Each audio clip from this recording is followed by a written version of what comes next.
বাহ, জায়গাটা অনেক সুন্দর। এখানে একটা টিকটক ভিডিও বানিয়ে ফেলি।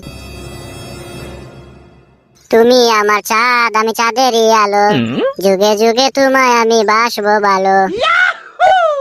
ওই সিমরি তোর কপাল ভালো, আমার চোখের নজর পইরাছে।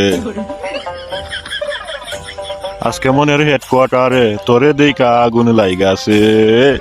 ওই সিমরি তোর কপাল ভালো, আমার চোখের নজর পইরাছে। এখন কি করি? একটা বুদ্ধি বার করতে হবে, না হলে তো বিপদে পড়ে যাবো।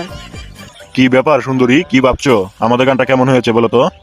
এই গান দিয়ে টিকটক করে চার্লি ভাইরাল, বুঝেছো সুন্দরী? হ্যাঁ, তুমি ঠিকই বলেছো, তোমার কণ্ঠ না অনেক সুন্দর। ইয়া মানে তুমি কি বলছো, সত্যি? আরে হ্যাঁ, শুধু কণ্ঠ কেন, তোমার চেহারা তো অনেক সুন্দর। ইয়া মানে তুমি সব কি বলছো? আমার তো লজ্জা করছে। আরে লজ্জার কিছু নাই, শুনো, তুমি যেরকম সুন্দর তোমার টাকটাও অনেক সুন্দর। আর তুমি এভাবে আছো কেন? আমার দিকে তাকাও, শুনো। হ্যাঁ বলো। শোনো, আমার ছোটবেলা থেকে স্বপ্ন ছিল আমি একটা টাকওয়ালা ছেলে বিয়ে করবো। তোমার টাকটা অনেক সুন্দর, আমার কাছে অনেক ভালো লেগেছে।